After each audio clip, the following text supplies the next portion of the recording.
So I had been curious about CBD for some time, and it was one evening, my late husband and I were out driving around, out and about, probably going to dinner, and I noticed a store that was fairly new in the area, and I said I wanted to stop by and just check it out. And so I went into the store. I met this lady named Lori. Turns out she was the owner of this store. And her and I connected immediately. I started asking questions because I was really struggling with sleep and I wanted to try something that could help. And she took so much time with me, explained everything to me, difference with gummies versus drops. And from that point on, her and I just kind of connected as friends. She got in touch with me when she had learned about my husband's passing, and she was so kind and wonderful and warm and supportive the whole way. I have just been, I don't even know how to explain it when people can be so helpful and caring. And I was just talking with her the other day about her business, and I said, you know what? I want to tell everybody about your store on my podcast. So the name of her store is called ReeLeaf, and it's ReeLeaf. And their website is ReeLeafNW, as in ReeLeaf Northwest. And I wanted just to share it with all of you that she has some amazing knowledge, amazing products. I was blown away by her knowledge and the things she had to offer and what she taught me. And this is a locally owned store here in Vancouver, Washington. It's her and her husband, Mike. And it is just, I can't even express how wonderful these people are. And I want you to have the opportunity to learn what I learned. They are saying that 2022 is the year of wellness, and that their team at ReeLeaf look forward to a new full year of health, balance, and rejuvenation. At ReeLeaf, they believe in a balanced, holistic approach to wellness. So a few of the things that they currently offer are lotions and tinctures, edibles, CBD for pets, and having 5 dogs, and traveling, or even the fireworks during the holidays, that helps. Novelties and just overall wellness. And you can look at their website. Again, that's ReeLeaf, ReeLeafNW.com. Currently, right now, if you use code SPRING25, you'll get 25% off when you purchase 2 or more of their tinctures or lotions. So check them out. Again, their website is ReeLeafNorthwest.com, and that's ReeLeafNW.com. And don't forget, if you visit their store or even place an order online, to let them know that Rebecca has sent you their way. Check it out. ReeLeafNW.com. ReeLeafNW.com. Raw Truth, Stories of Female Infidelity may contain explicit and questionable content. The views and opinions expressed in this podcast are those of the individual podcaster and are not based on the advice of a licensed psychologist, therapist, or a psychiatrist. Listener discretion is strongly recommended. What does ponder actually mean? Well, according to one dictionary, it means to weigh in the mind, to think about and reflect on. On our Let's Ponder episodes that are shared on the Raw Truth Stories of Female Infidelity podcast, we discuss taboo and questionable subject matter. For example, size. Does it really matter? Or do you really want to know the number of partners your significant other has been with? How about being in a sexless marriage? These and other topics are what we talk about on Let's Ponder. Welcome to Let's Ponder on Raw Truth Stories of Female Infidelity. This is Rebecca. Thank you for being here. So today we're going to actually talk a little bit about a lady that I have seen pop up on Twitter quite a bit. And her name is Teresa, and it is what we're going to go by. It may be her real name, I don't know, but she has given me permission to share information. She actually has a book, I believe, and this book is basically about, it's like an adultery academy, I believe is what she's saying. And if you want to cheat, how to cheat. And as you all know, my podcast does not condone infidelity, but we do talk about it. And I'm not condoning this. I just found it very interesting that there are people out there who do very much believe in, if you're going to cheat, here's how you do it. And back in, I think it was July or something like that of 2020, I had interviewed with Ashley Madison. Again, it wasn't me condoning, it's just learning about this person or their company and the whys behind it. So I spoke with her via email on Twitter, and she was more than happy for me to share her information on here. I just thought it would be real interesting for people to understand why she came to this point of where she felt, okay, I'm going to help other women who may not know where to start, which is, again, kind of different for us. But I felt, you know what? We ponder things. We talk about it on this part of the podcast. So we're going to learn a little bit about that. But first, I wanted to discuss a little feedback that I had. I had this person email me. Let me see here. I think that they are actually on they follow me on Patreon. And it is from a gentleman, because as you know, the Patreon has the main stories of what men went through when their wives or female counterparts were unfaithful. So I received this email last week, and he has agreed for me to share, and of course leaving his name out of it. So it says, I've been meaning to email you for a few days now. I'm a 55-year-old guy from the UK, staying in central London for work, so finally had a few moments to respond.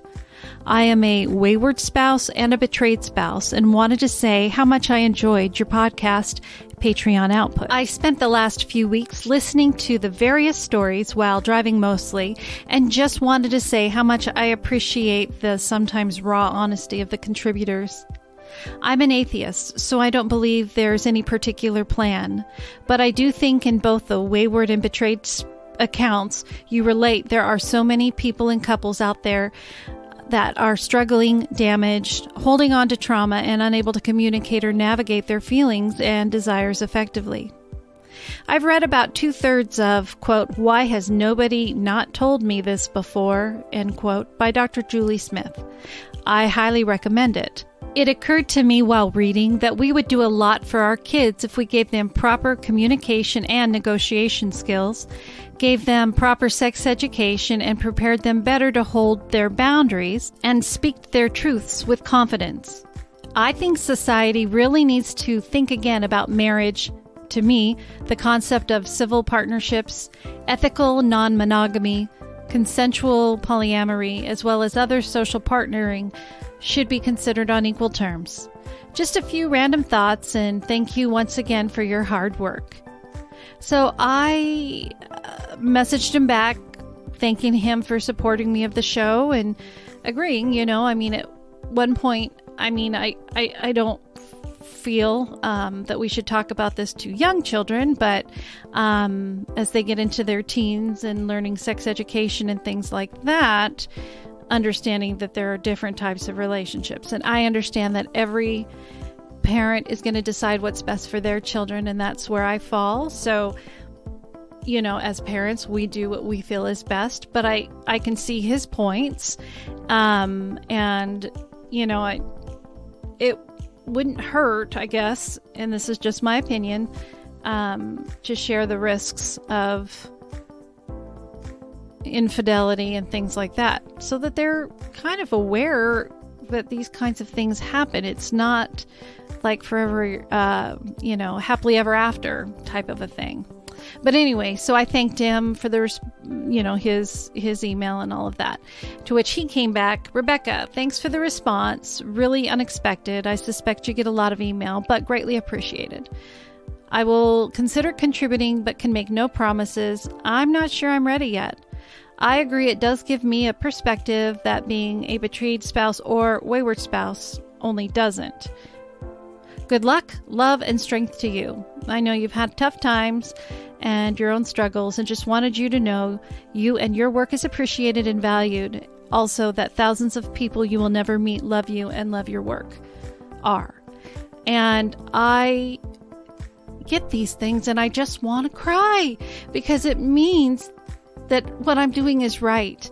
No matter how many people are out there saying, this is horrible, how dare you do this, without really looking at what the podcast is about, those don't matter.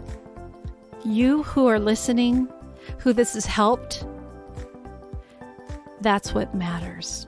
And always, I'm so appreciative and thank every single one of you who support this. Send in your stories. Send me emails. It warms my heart. You have no idea. Thank you. On Twitter, there's this beautiful picture of this woman. She's sitting by a lake or river facing the water with long red hair. You just see her back. Her name is Teresa J. Conway. What she writes is, "This is more about TJC than me. You'll never know me. Here's the back of me. Love my hair in this one. Someone's daughter said I looked like a mermaid." What you need to know first and foremost is I'm a writer who cheats, and not a cheater who writes. I write other things that are mostly boring, analytical, and bureaucratic. I am paid handsomely for that and the policy advice I provide to senior government decision makers. Sorry, but no, I'm not a lawyer. I'm smarter than that. Teresa, my actual first name, J. Conway, was born in an airport in the summer of 2018 while I was waiting to switch planes 2 days after I realized I was completely alone in the world. TJC wouldn't find her legs until I wrote and self-published my first erotica story and opened a Twitter account that fall. She has been my wicked and sexy alter ego ever since.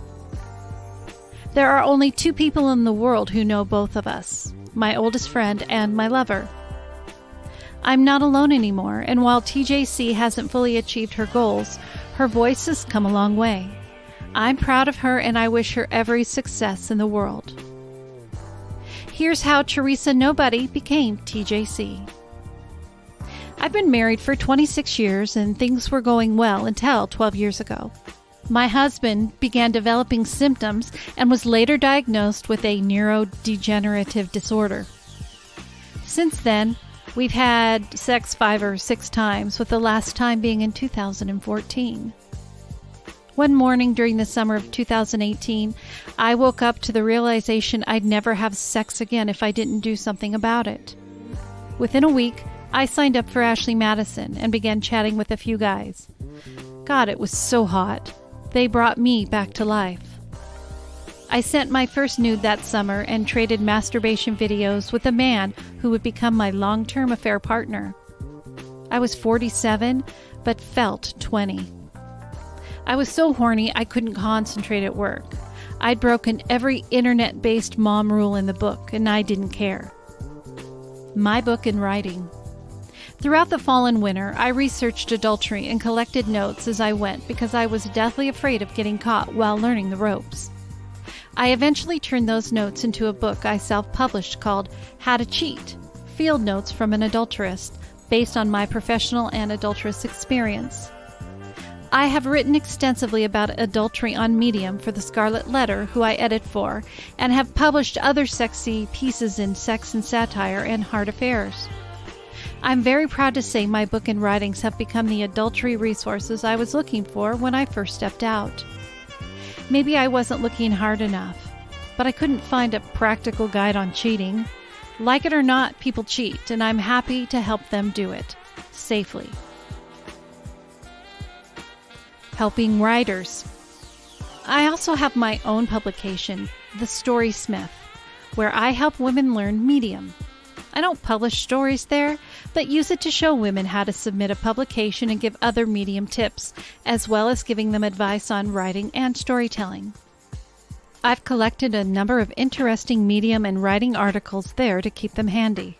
I probably do this to assuage my guilt, but really life is shitty enough for women, so I help them pro bono in a safe space to get them started. COVID in my sex life. Having regular-ish sex and the intimacy over the last 2 years has returned a joy to my life and made it easier to deal with my family situation.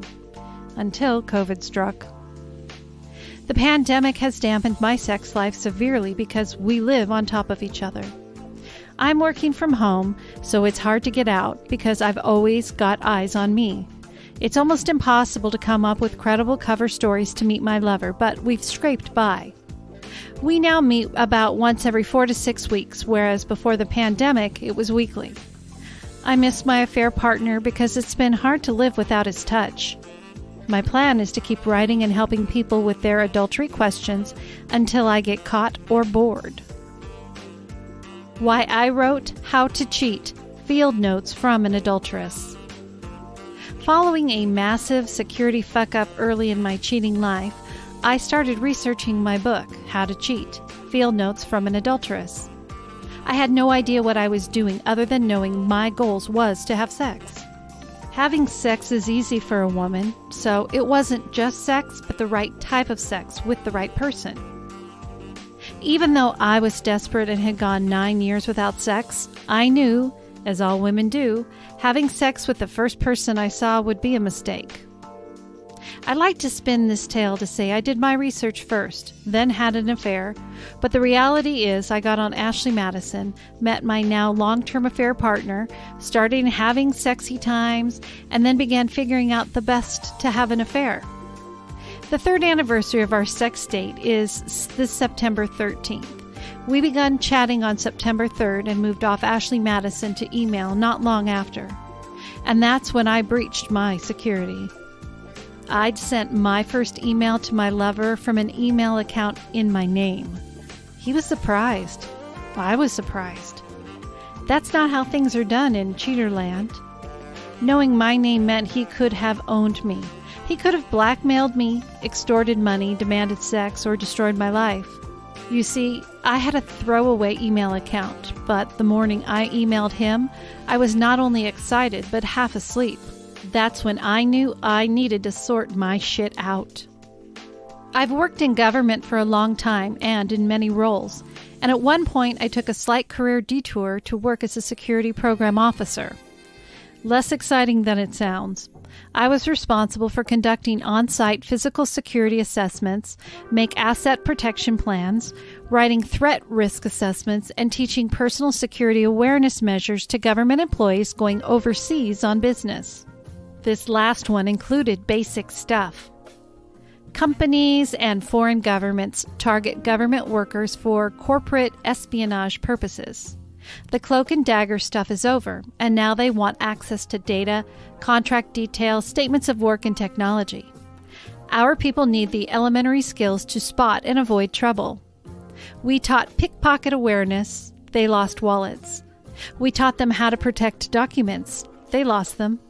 We taught them to avoid public transportation. They were hurt in bus accidents. We taught them to vary their routes daily to avoid patterns. They were roughed up on street corners because they took the same route every day. My favorite was explaining to fat, balding, middle-aged bureaucrats that the sexy young woman chatting them up in Beijing, Havana, Moscow, Lima, hotel bars weren't doing it because they liked fat, balding, middle-aged men. Of course, they'd all laugh and agree they'd spot that one a mile away, but a surprising number didn't when the time came. Why didn't they? Honeypot traps work. I've long since returned to my HR roots, but I never forgot what I learned doing security work, so I figured there was nothing more to learn. But I'd committed the cardinal sin of security, complacency. Complacency kills. As soon as you start thinking you know it all, it's time to wake up. I was so confident I wouldn't screw up. I screwed up one of my first contacts. I was mortified and deeply concerned by my lapse. So that September in 2018 morning, I got up, dusted myself off, and started researching cheating because I wasn't going to let it happen again. And that's when my book, How to Cheat: Field Notes from an Adulteress, got its start. That was really interesting, and I do appreciate her candor with it. So I was looking through her stuff more because I was interested in sharing it with you, and this specific article caught my eye, and as I was looking more into her work. So this is from the Scarlet Letter Adultery Academy. His Wife's Affair and My Thoughts. Like they say, it takes one to know one.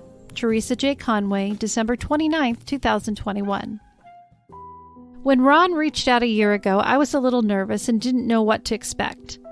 His wife had had an affair several decades before, and he wanted my advice. Ron had discovered it at the time, but then repressed it for a long time. The memory, and with it, the pain, had just resurfaced when Ron reached out. He was having difficulty dealing with it and wondered if talking to a cheater would help. Ron wanted to know what my perspective on his wife's cheating was. Okay, I thought, let's see what I can do. Ron started telling me his story. Background. Like many who came of age in the 1960s, Ron fell in love with and married his high school sweetheart without any previous sexual experience. However, early on, her college friends had suggested to Ron that he was not paying Lynn enough sexual attention. Ron also revealed that he had had a low libido. Early in their marriage, Ron and Lynn had a threesome with one of Ron's friends, which didn't go so well for Ron. Lynn and his friend did what some do during a threesome and failed to share their attention equally with Ron. The same man lived with Ron and Lynn for 4 months several years later. One night when Ron came home, he discovered the unmistakable signs of sex between the two on a couch. At that time, Ron confronted Lynn, and she admitted to having sex with a friend, but stated they'd only been together once. Ron never saw or suspected any signs Lynn was unfaithful again, with a friend or anyone else. My observations. That Ron and Lynn had a threesome with a friend doesn't mean an open invitation was extended to him. While I'd say what Lynn does with her body is her business, I agree she had an obligation to Ron, which she breached. That breach was a problem, but it had nothing to do with the previous consensual sex. I'm sure many people will point to the threesome and say, there you go, it was your fault, but I don't. The threesome was an agreement between Ron and Lynn. Ron did not agree to any subsequent sex between the two. Ron's main concern was that Lynn denied any other cheating and didn't satisfy his demand for more details about her affair. She eventually refused to talk about it all, despite Ron's obvious pain. That's when he turned to me and asked what I thought. My conclusions about Lynn. My thought was that Lynn wasn't truthful. In my experience, all having illicit sex does is open the door for more. Cheating gets easier, not harder, each time you do it. If Lynn had previously complained about Ron's low libido and had a positive experience with a friend, then it's unlikely Ron just happened to discover the only time they had sex, but it was perhaps the first time. One assumes you just don't happen to forget to clean up the physical signs of sex around the house halfway through the affair. To me, it seems improbable it was the last time, though. I don't see her refusing advances or not seek sex when they are alone. As Ron says, they often were because he worked shifts. My guess is that when Ron caught Lynn, she got better at hiding the evidence. The end game. Ultimately, Ron spoke with a friend who only admitted to the one encounter. Unfortunately, that seemed to seal the discussion as there was nowhere else to go. After we went through the story, I finally asked Ron what he expected learning the details would do, and asked why it mattered if he got Lynn's full confession.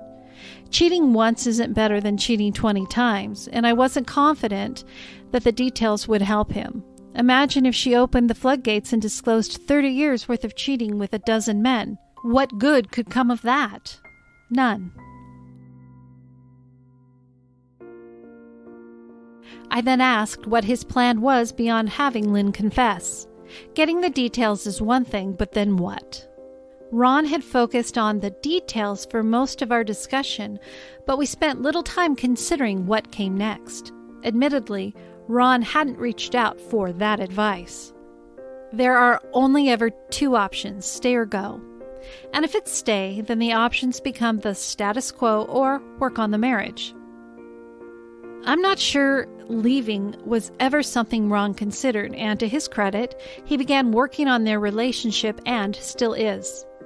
The most significant step was Ron recognizing he wasn't meeting Lynn's sexual needs. What else did Ron have to say?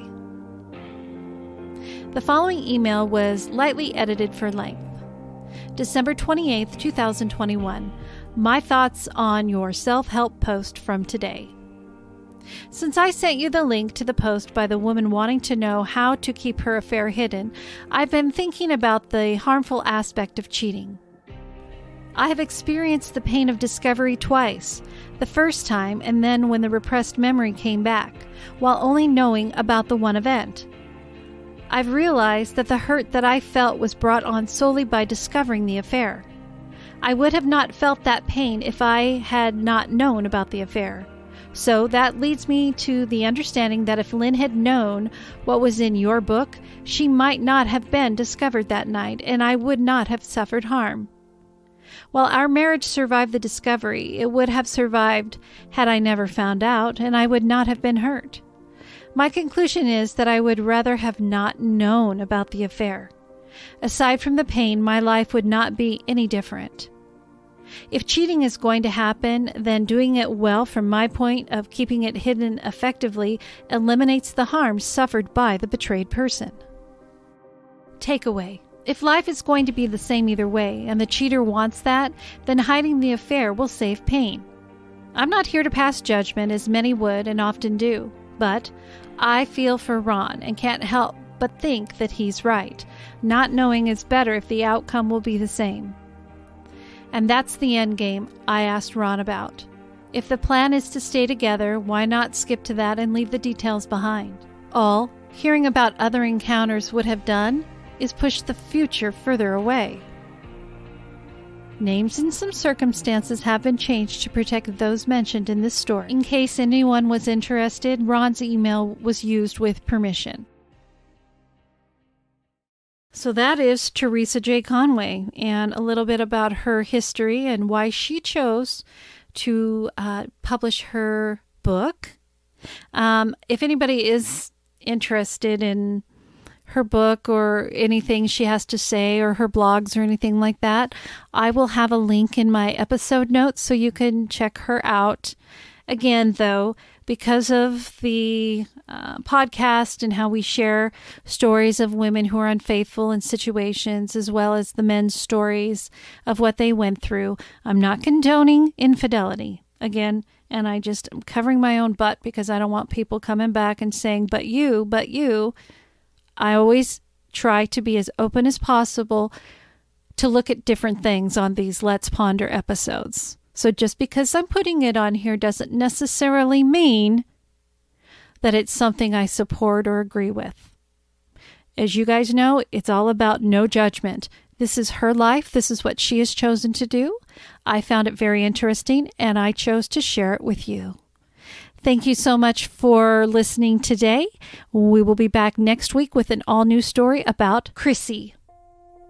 On Raw Truth Stories of Female Infidelity, I share stories of women who have been unfaithful to their spouse or partner.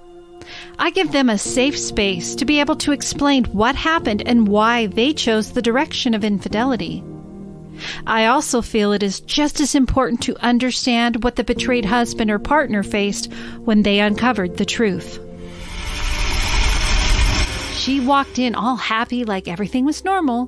When she saw me sitting at the desk, she knew something was wrong from the look on my face. When she asked me what was wrong, she walked over to my side and saw what I was looking at. She looked sick and started crying. I asked her to tell me what this was. She fell to her knees and started begging for forgiveness.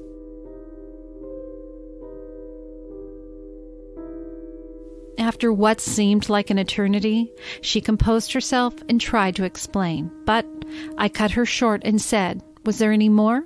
And she froze. I have known her for 20 years, and the look on her face told all I needed to know. I told her to pull everything up she had and show it to me. She started crying again and said it would only hurt me more. I told her it was too late for that, and if she didn't do it, I would walk out forever. To hear bonus stories of the men's discovery of female infidelity in their relationship and have early access to regular episodes ad-free, subscribe to my Patreon by visiting my website, rawtruthstoriesofFemaleInfidelity.com. Subscription pledges start as low as $3 a month. Thank you for listening to Raw Truth Stories of Female Infidelity. Your support of the podcast is truly appreciated. Be sure to visit my website at rawtruthstoriesofFemaleInfidelity.com. There, you will find story guides to help form your story, where you can subscribe to Patreon, and an opportunity to vote for the podcast to be in the Hot 50 Countdown for Podcast Magazine.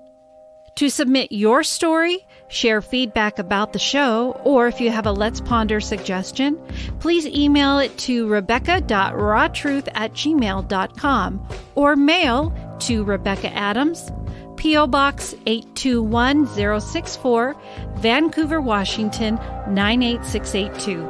Each story is taken into careful consideration, read without judgment, and always anonymous. Raw Truth Stories of Female Infidelity is written, produced, and edited by me, Rebecca Adams. If you enjoy this podcast, please rate and review the show on Apple Podcasts. Be kind to one another, be kind to yourself, and always remember, no judgment. Goodbye.